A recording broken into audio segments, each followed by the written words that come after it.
I am Brian Steffen. I'm the chair of the Communication and Media Studies program at Simpson. And this project is really the culmination of a senior capstone project in multimedia journalism for our 4 graduating seniors in multimedia journalism, who I'm going to introduce to you in just a second. What we're going to be talking about is really the findings of a project that the students have been working on since the term began in January, in conjunction with Iowa Watch, which is an Iowa City-based nonprofit website, the Iowa Center for Investigative Journalism. I was going to get that. Iowa Center for Public Affairs. Close enough. Iowa Center for Public Affairs Journalism. And I'm going to ask my friend and colleague Lyle Muller, who's come over with his staff member Lauren Mills today from Iowa City to see the presentation. Essentially what the students have been doing is working on something we agreed is something that should be done, and we worked it out with Lyle and Lauren and their help. We took a day and drove over to Iowa City. Lyle and Lauren came over, this is either their 3rd or 4th trip over here during the course of the semester, so I figure that they should be paying taxes in Warren County by now. But the project came about partly because of the experience a number of us have had with international higher education. And in one case, one of our group is going on her first study abroad the day after she graduates, Katie Buckholz. So I'm going to introduce them. They're going to talk about some of their findings. It's designed to be a conversation. There will be a question period. My colleague Kristen Bain in the back will have a microphone so we can all hear each other. This is designed to be an open exchange of ideas based around the findings of our student journalists. And before we get started, however, I'd like to call on Lyle Muller of Iowa Watch and formerly of the Cedar Rapids Gazette, who's just been great. He and Lauren have been coming over and Skyping with us once a week and working on these projects. And I think they really gave our students a great taste of what it is professional journalists do on a day in and day out basis. Lyle, if you'd like to come up and say a few words about Iowa Watch, I'd appreciate it. Thank you. Thank you, Brian, and thank you all for coming to hear the work that these guys have done. It's quite remarkable. The Iowa Center for Public Affairs Journalism is a 4-year-old nonprofit news organization founded in in Iowa City by a professor at the University of Iowa School of Journalism and Mass Communication, Steve Berry, and also a person who was a doctoral student at that time, Ted Gucci. They formed this organization because they would get these papers from college students and give them A's or even A+, and then lament the fact that no one would read those stories. They developed Iowa Watch as a place where stories could be published. And so Iowa Watch does collaborative journalism now, investigative and public affairs journalism, using mostly students, but also Lauren, who is a paid staffer. We do this in collaboration with other news media in the state, and so our partners include the Des Moines Register, the Cedar Rapids Gazette, Quad City Times, Sioux City Journal. Those are the largest papers in the state.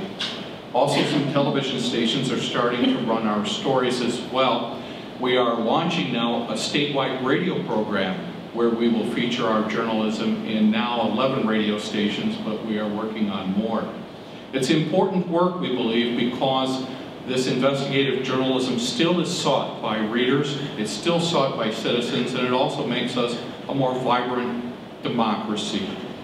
Besides the journalism, though, we also work with college students. Another facet of the Iowa Watch effort is education. We work with college students to do high-level work at a level so high that it can be published anywhere in the world.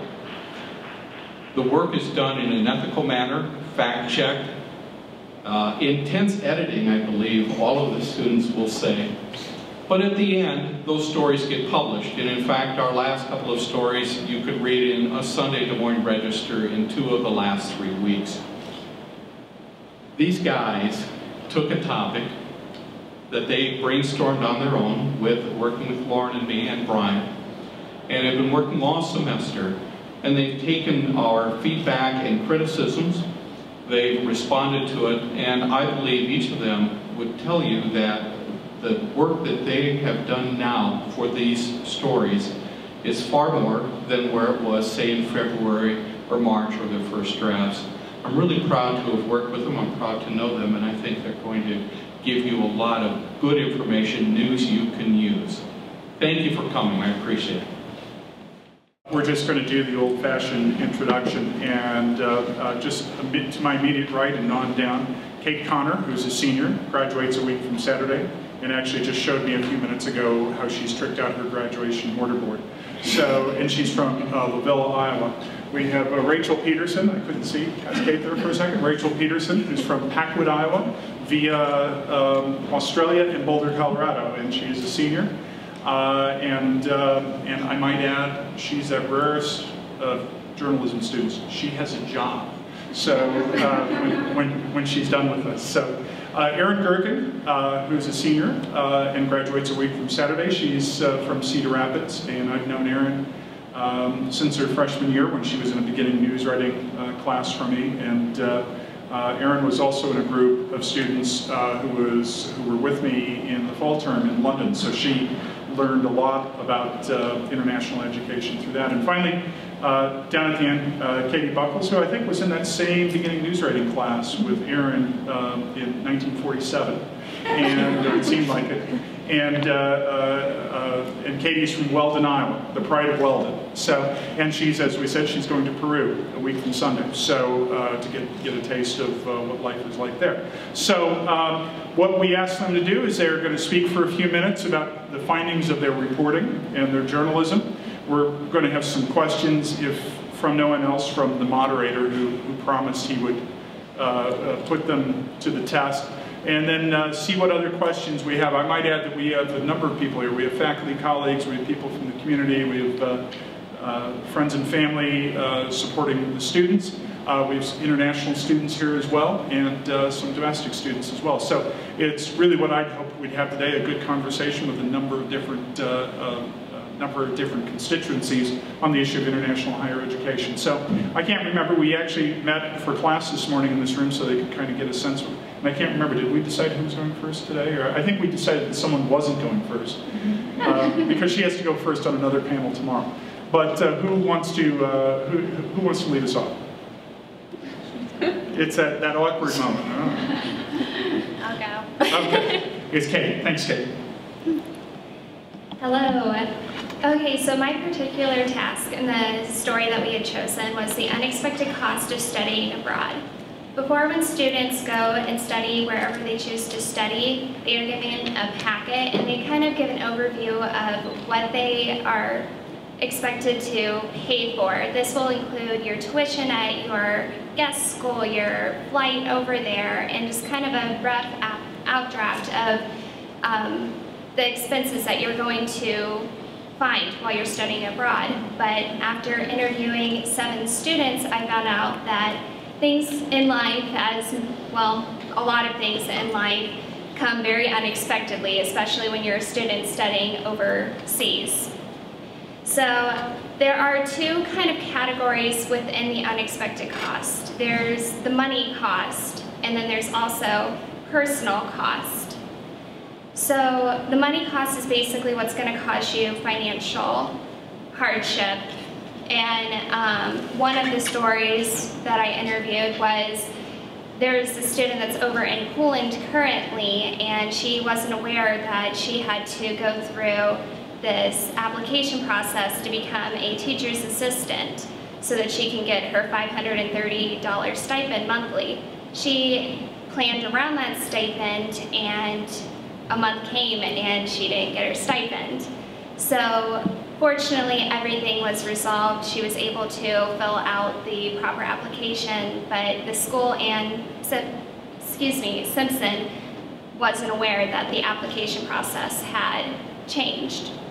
And another thing that students haven't found is that budgeting for your trip, especially when you're over there, is a big thing, and it's very key because once your money runs out, you either have to contact your parents or you just don't have any money.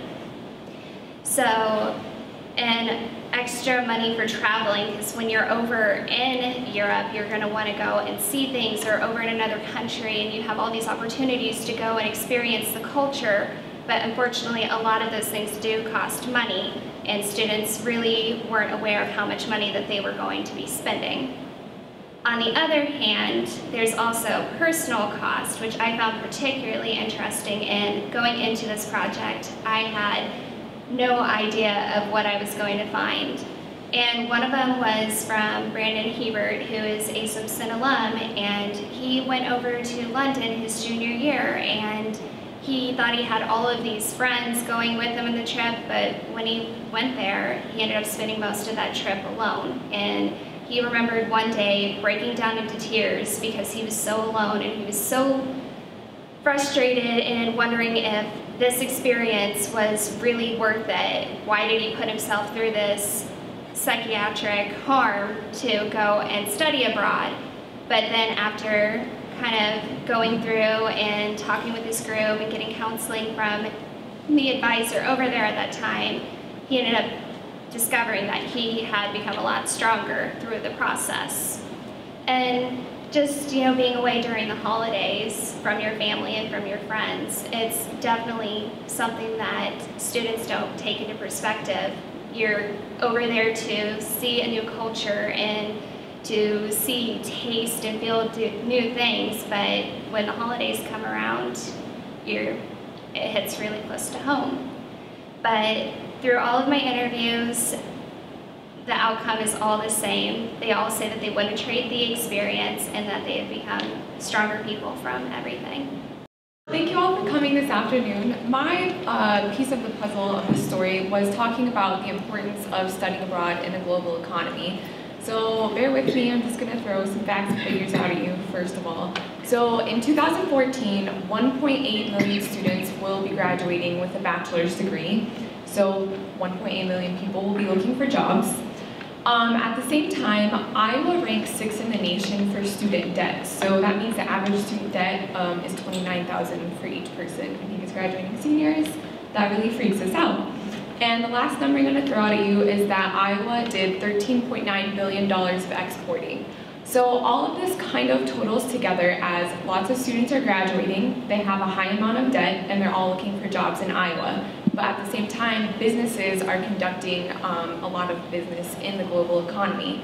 So what I looked at is how important it is to have international experience when you're looking for that first job, and if it gives you a leg up. So I interviewed Ryan Rolfe, who was a senior at Simpson. He studied abroad in London with Aaron and Brian this past fall. And so he found that when he was studying abroad in London, he just thought he was having these really great experiences. He told this story about the first time he was by himself in Chinatown at night, and he found his way back to the uni on the tube by himself, and he just remembers like the moment that it clicked where he was like, wow, I can do this on my own.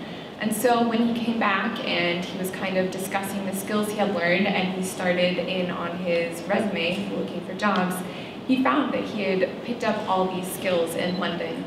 And so some of these that he talked about are adapting to change, independence, respect of other people that aren't like you, and not giving up on challenging things. Obviously studying abroad is a pretty difficult transition, and he compared it to going from college into the job force. You know, it's two different environments. You're kind of out on your own. You can't call up mom and dad in the night and say that your car broke down. You're on your own. And so he just really found that these skills were applicable into going into the workforce. So I also interviewed some head human resource people from Kemin Industries and Pioneer based in Des Moines. And both of these companies conduct a lot of international business. They conduct business in over 90 countries. And they also said that when they see international experience on a person's resume, automatically they know that they have an expanded mind. They have the ability to adapt. They can ask questions, and they can communicate with others who are not necessarily from the same background as them, and they can collaborate. And so it does kind of give them a leg up on people who have maybe just stayed domestically. And one thing that I found interesting, and I think this is across all industries is that they were saying that they're also importing people from other countries. It's not just people from the US going and working or studying, it's people from other countries coming to the US. And so Kevin said, you just have to walk into our labs across the street and you'll find people from 20 different countries working, where you need to have a knowledge of, you know, how to say hello to them or be respectful of their cultural practices. So no matter what position you're in, you really need to be aware of that. The other thing that I noticed was that it also helps you climb the corporate ladder. Not only can you kind of get that first job with the skills you've learned, but if you're willing to travel abroad or you've had that experience, a lot of companies are putting an emphasis on having expat assignments. This is where you relocate to a different country for 1 or 2 years and work for the company. And if you've already had that experience, they're really going to notice you and be more willing to invest money in you to send you abroad. I also just found that companies are placing the emphasis on respect of different cultures. Pioneer, they have language programs. They're encouraging all of their employees, whether it's just the receptionist or up to the president, they want them to take a second language. They also have cultural days, so they have people come in and talk about the culture, and they celebrate different holidays relating to different cultures. So I just found that internationalization in the workforce is a really important thing, and studying abroad, like Kate said, can be an expensive thing, but it's these little hidden things like getting a job that really make it pay off in the end. And that's my piece of the puzzle. My part of this story was about international students coming to Iowa. So slightly different from what they're doing, but still all related. First of all, I wanted to look at Simpson because I see international students here at Simpson. I know Fani a little bit because we're in London together. I've known Leah since freshman year, and so I got to talk to Leah about it, so that was really interesting. But one thing I've always noticed with international students is we're missing out on each other. It's not just that international students aren't necessarily making as many friends with the American students, it's also that American students aren't connecting to international students. That's something I see here on campus, and I know that I've been guilty of. And so I wanted to look at other Iowa private colleges. International students aren't the biggest part of Iowa private colleges, but they're still a noteworthy piece of the puzzle here at Iowa private colleges, as Rachel said. So like Rachel did, I want to start off with a few facts. Iowa ranked, in 2013 at least, Iowa ranked 21st in the country with the number of international students. It's over 11,500 at that point in time. Most of these, of course, are at the University of Iowa and Iowa State and UNI. But throughout Iowa private colleges, the numbers can range from in the teens to almost 200 at Grinnell when I talked to them. And so I just thought that was really interesting to see how the international student numbers vary, but at the same time, even when there aren't necessarily as many like here at Simpson as there would be at Grinnell, they still have a noteworthy presence. I got to talk to a couple different international student coordinators at different colleges throughout the state, and I think a lot of schools do things really well, and Simpson included, of course, but there are many things that schools can improve on as well to bring these students kind of more into not only the Iowa college culture, but Iowa culture in general and American culture in general. One thing that a lot of the schools do is they partner with host families. That's a great way to involve the community in these international students. I think every school I talk to does this host family program. It's a great way to really connect these students with like holidays, for instance. If they're here in the fall, they'll have somewhere to go for Thanksgiving if they want. Another thing that I noticed a lot of colleges also do is they do international student trips. Whether it's to a camping trip, I know Co did a camping trip, overnight canoe trip, to trips to Chicago or New Orleans, as Simpson has done. And one thing that I know from these trips, as Leah had said, and the international student coordinator at Co that I talked to, they're really bonding trips. So they're really good for the international students to connect to each other. And I think that's a great opportunity. They make those connections and they're making connections with each other. But one thing I've noticed is that American students typically aren't either invited or involved in these trips. And I think that's definitely something that can be improved on. I wouldn't obviously want it all to be a ton of American students, but incorporating some American students who want to make these connections, I think, is a really great experience and something that many colleges are missing out on. One thing that I did find that a couple schools do better than Simpson, one thing, Co especially, they have a cultural show, which I think is a really interesting concept. They have it every fall. They invite not only the Co campus, but also the community. And it's, when I talked to the international student coordinator there, she made the comment that it's a way to have these students kind of give back to the community for, hey, thanks for having us here, here's what we can do. So I thought that was really interesting. Something that Co and Grinnell also do that I noticed is they have, Co is called the Co Diplomats.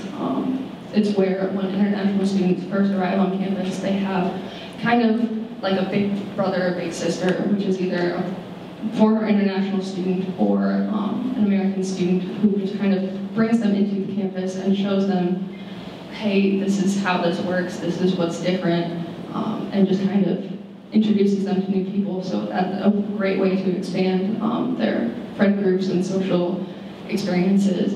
Grinnell has one like it as well called Amigos, which it's rather than just a one-on-one, it's a small group, but very similar. And one thing also that I wanted to comment on is these experiences are really important in the freshman year. Freshman year is when you make those first social connections, when you really learn how to adjust to being here in the States if you're from abroad or vice versa. And so one thing that a lot of schools focus on is the the introductory courses. There we go. I know Grinnell and Co and Simpson all do that very well. They try to diversify these introductory courses and make sure that not all the international students are in the same course, because these international students, because they have that similar connection of being an international student, they're going to make that connection with each other anyways. So by giving these international students a group of people from America or Iowa specifically, it's a great way for them to form these connections outside the international student group. So that's kind of the gist of my story. And I might add on that, I mean, I think one of the really important things that you get is just kind of the process of being around people who aren't like you, either on their turf or when they're on yours. And as a great example, I was just thinking of this while you were talking here, and I was watching CNN this morning. For some reason, I don't know why, all they seem to care about in the world is this plane that disappeared about 25 years ago now. But the thing that I found very interesting was they keep coming back and they're reporting to the secrecy and deceptiveness of the Malaysians. What they interpret as a secrecy and deceptiveness. Now, I don't think the Malaysians believe that they're being secretive or deceptive at all. We have certain, I guess, cultural biases that, especially in an American press tradition, that other democratic countries may not actually have, but the way it gets interpreted and then told is that the Malaysians are clearly corrupt. There's something rotten in, if not in Denmark, at least in Malaysia. And but it could be easily explained if people had a better understanding of how Malaysian culture. Now, I'm not an expert in Malaysian culture, so I can't explain why that is. But I think most American reporters have no idea how Malaysian culture actually works. One of the things is when you're around people of a different culture, sometimes a radically different culture than you really learn, and it's not out of a book and it's not out of a PowerPoint. It's simply by being around people. So I think that's good stuff. Yeah, and I think like what Rachel said, it's great to it's a global economy, and so you can't not be able to work with people from different cultures. And so getting that experience in college and having an integrated student body where the international students are friends with just as many Americans as they are with international students, that's a great way for both sides to get that international experience. And one of my favorite quotes from the international student coordinator at Co is that the international students add the biggest spice ever. And so a lot of times Americans are missing out on that spice because we're not reaching out to each other as well as we could. Okay, very of this project was a little bit different. Each of them reported and they went out and interviewed, and then I kind of accompanied them and took video and photos, and yeah, that's what I did. So I was a multimedia person of this project, and it was a lot of fun. One thing I really learned from working with not just my peers, but with Iowa Watch, is collaboration. That's really what this whole project was. It was a big collaboration, working with each of our schedules, Skyping every week with Lyle and Lauren, so that was a lot of fun. And I remember one time me and Kate had to reschedule with a lady, so that was, just overall just that experience of collaborating with professionals and each other. So one thing I did also learn from working on the multimedia side of things was, as a multimedia journalist, I really learned that I can solve problems. If that's one thing I can gain from being a multimedia journalist, a major, is I can solve problems. I'm a problem solver. So I worked with a camera I didn't really know how to work with, so I figured out how to do it. So I thought that was really cool. And if I didn't know how to do it, I would ask Brian, but I never had to actually ask Lisa Carbonelli, so no offense.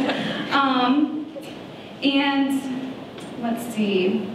And just so you know, this project is still ongoing. It's not finished. So we're still ongoing with it. I'm still working on my photos, my infographics, and videos and stuff. So I hope whenever this is finished, you guys will see all the work that all of us have done, hopefully read it sometime, see the pictures and interviews that we've had. And for the interviews, we have some really great people we talked to.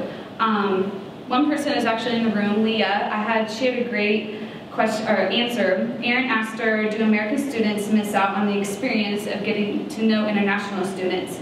And Leah said, yes, quote, yeah, I think so, but I also think we do miss out on getting to know them. I feel like they miss out because when you know somebody different, it's a chance to get a different perspective on something else. It could be a very enlightening experience. And I really enjoyed that quote because I never thought about talking to international students and getting that's a different way you can get study abroad experience, is talking to your international peers, your students. And I'm the only one who hasn't traveled abroad. I'll be going here in about a week and a half, and yeah, that'll be a great experience, but I think I missed out also my 4 years here at Simpson, not talking to my peers, not talking to the international students. So I really like that quote. Another person we talked to, Kate interviewed her. Her name was Brooke Avila. She was a Simpson alum that traveled to London in '99, and she said, I left for the trip very naive to the world and came back much more resourceful as a person. And Brooke now owns her own marketing business. It's called BA Innovations, and that's kind of how I feel right now. I feel very naive to the world, and I hope to come back as a resourceful person, hopefully. So yeah, just going with these guys to different interviews really sparked my interest in this whole project, and it really did enlighten me, and I really enjoyed it. And one thing I think this is really important for all of you to know, for Iowa to know, is because going into a field with lots of communication, you have to do just that. You have to communicate. Sounds pretty simple, but if you're faced with a different culture or somebody from a different culture, are you going to know how to communicate to that person effectively? Are you going to know, respectfulness? They talked about, are you going to know how to collaborate with these people? So these are all the key skills that you have that you gain from studying abroad. And I know one thing we talked about, you're not just traveling abroad, you're studying abroad. So it's not a vacation, it's you immersing yourself in a culture. And that's one thing that I learned, and I hope to take with me when I travel to Peru the day after graduation. Yeah. And so our title for this project is called Going Global, Taking Iowa to the World, Bringing the World to Iowa. So I really hope you guys will be able to read it and see the work that we've done.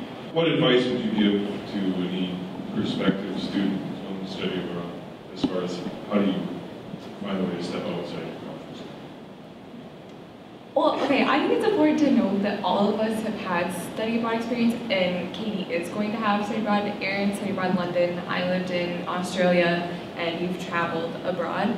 So I think to answer these questions, we kind of bring a personal background to it also. So I know when I studied abroad, it was just, I find the type of personality that tends to study abroad, you're putting yourself out there anyway. And so it's kind of just taking that chance of going up to people and saying, hey, I'm new here, what is there to do around here? You kind of just have to force yourself to go outside of your comfort zone. Like, it's going to be awkward, but it pays off in the end. I guess for me, I'm not necessarily that type. I'm very much stuck in my comfort zone a lot of the time, as you know, because you're my father.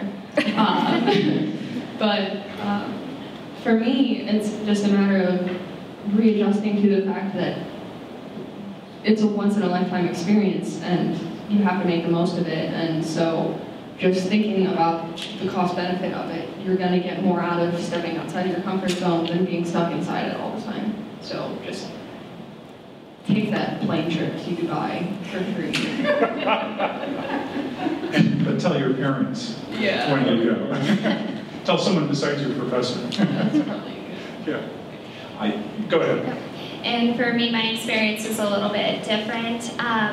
My brother was stationed over in Germany at the time, so I got to travel over there with my family. But it's a lot like anything. Just plan and kind of know what you're getting into financially, or know what you want to see while you're over there, and that will kind of help with things too. Yeah, I might add, again, in addition to moderating, as I said, I led Aaron and Fonnie and Kate, and I don't know if there's anyone else from my London group here, but one of the things, I went over a few days before they did, so I could kind of get adjusted, and they all landed at 11:30 or noon on the day of their arrival. And first thing we did was we took them back to the university. And I think it's pretty fair to say, right, it's a bit overwhelming when you've been spending months getting ready, and those of you who are international students can probably attest that it's a bit overwhelming to actually be there all of a sudden.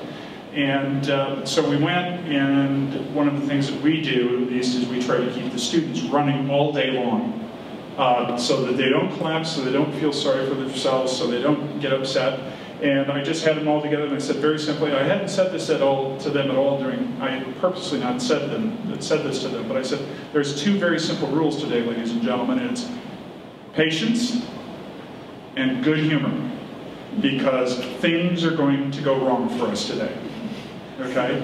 We're going to have problems buying, right? Those of us who were on our trip, remember, we couldn't use our debit cards to buy tube passes. So then we had to all go in line and go get cash to buy tube passes with cash, which took quite a bit longer than we thought. And that can go south very quickly, especially when you're sleep deprived and you're a little homesick and you're a little hungry. So that's one of the things I think is that you know what, no matter how well prepared you are,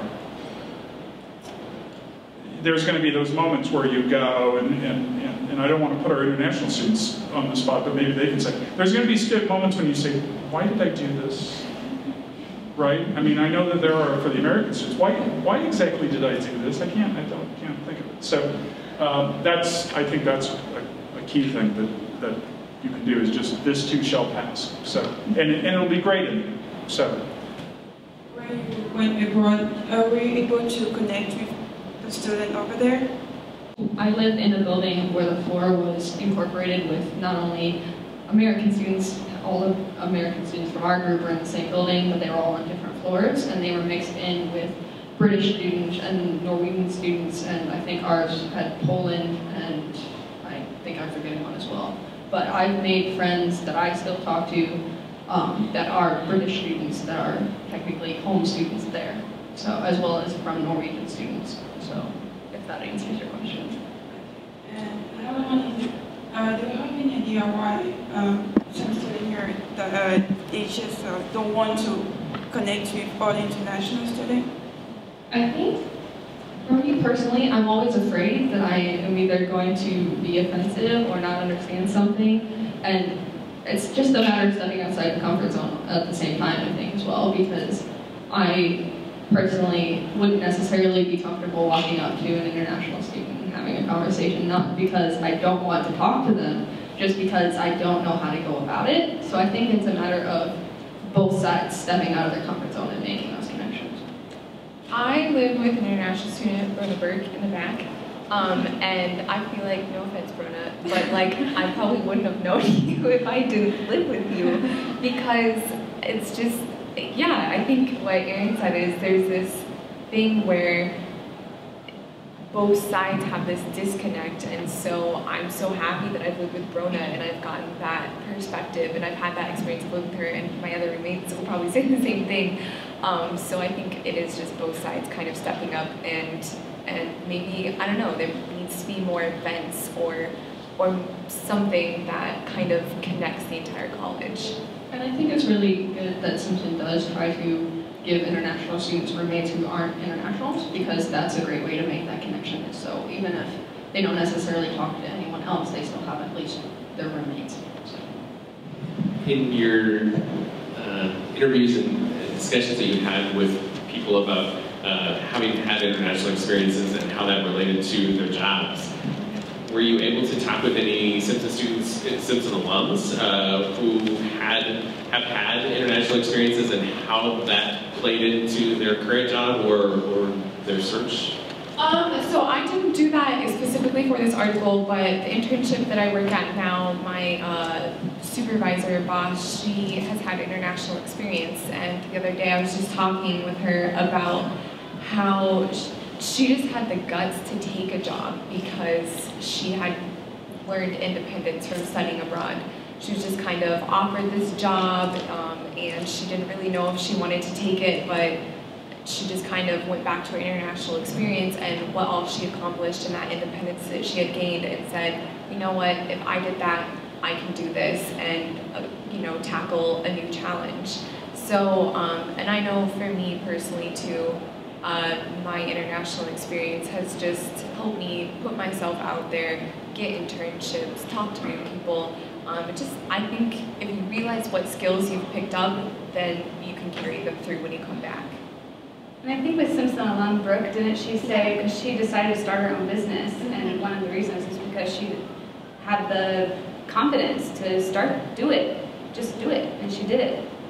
So. We actually have a Simpson alumna from 99 or 2000, Disty Carstensen Prophet, who is from Gobal, Iowa, came to Simpson partly because her boyfriend was playing football here, came to Simpson, did the 4 years at Simpson, and both she and her husband are now living and working in London. I had lunch with her one day, and then she actually allowed some of our students to job shadow with her for a couple of days, and she's still, you know, Gobal, Iowa girl, but she's living on the west side of London, working near Paddington Station, and she said, and I said, do you miss home? She said, yeah, I miss home, but this is home now. I mean, both of her children have British accents, and she said, we have no plans to live anywhere other than here at this time. So, and she did either the first or the second Simpson semester abroad in London, and so it was very easy. It was still quite a leap to do that and get the work permits and everything, but she says without that experience, she and her husband would have never even considered it. But she's doing very well in public relations and event planning for a firm in London now. So this is a good thing. Should Simpson require every student to either study abroad or have some kind of international experience? Yeah, that's a good question. There you go. We've talked about this. Yeah. With the president in the international studies director. I think we would agree, I don't know if I'm speaking really entirely, I think so, that it's just becoming a necessary skill that you need. I mean, I feel like there is no way you can avoid it, even in podunk rural Iowa, that you can avoid internationalization, especially, you know, you go to college to get a job, and in your job, you need these skills. You need to be aware of cultural respect and internationalization and communicating with others. And I know Ryan, when I talked to him, he just said, there's no way I could learn about this by just sitting in a classroom.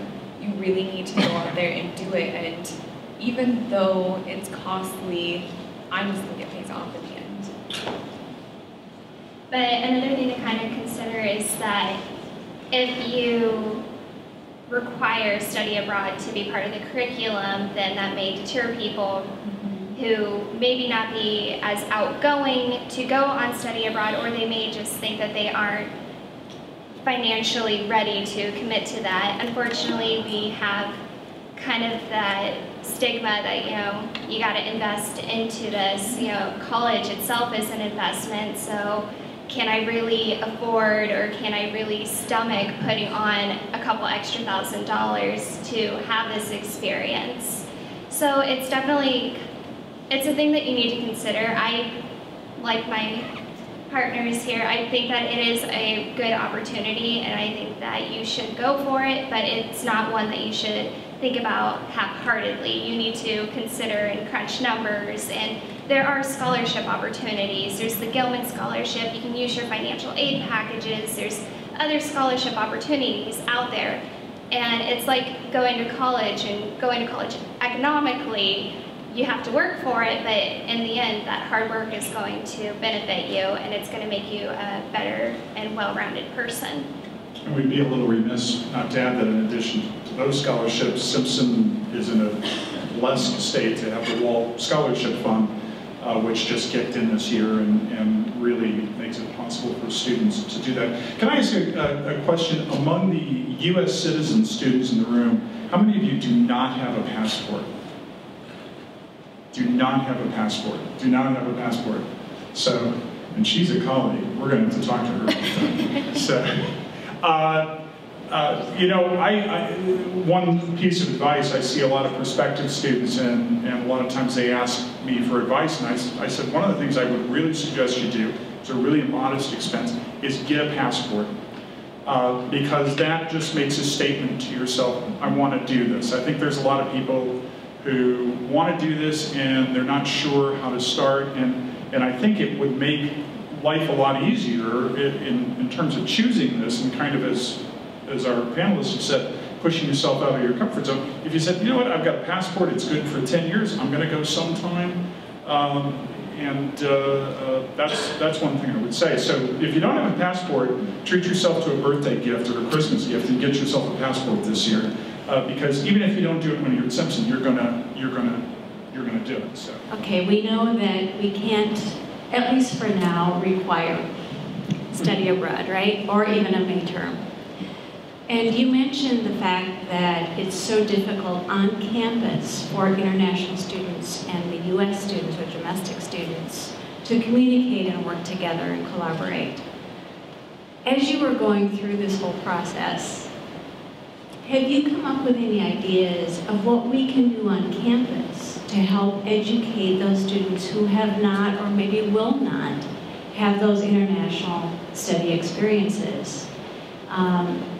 And also to help welcome the international students in a better way and to work together. I know one thing that Erin, you talked about earlier, how they have like the international students, they go in a group and they go places. Do they go to like, do they stay in Iowa or go out of Iowa? I know that here they went to New Orleans and somewhere, I think it was Cove. Yeah, see, I had no idea that was kind of a deal that they did. I think that I would love to do that. I mean, if I had the chance, I think that is the perfect opportunity for if American students were able to hop on a bus. I mean, that right there. I know, like, when you go on sports trips or speech and debate trips, like, you're with those people. You make a bond in that 5-hour or even 2-hour drive. You know, we make a bond going over to Iowa City. I think if I hopped on a bus with Leah and, you know, the other international students, I would make a bond right there for however many hours you're on there. I think that's a perfect idea. I think that is a really good way, and just, I think what, like with Grinnell, what Grinnell has done with the small groups, I think that would be a great way. And I mean, you might not get every domestic student on campus to want to be a part of that, but there are going to be students that would want to be a part of that, and those are even better students to have as a part of that because they already are willing to have an experience. They just might not have the guts to open that door by themselves. So having some sort of program like that, or with the Code Diplomats, for someone who willingly volunteers to, hey, I want to meet these people, I know how important they are, and can be, I think is a great way to do that as well. last fall I was in London with Erin. And it was a great experience, but I think a lot of students who come in, the idea of going abroad for a semester is very overwhelming.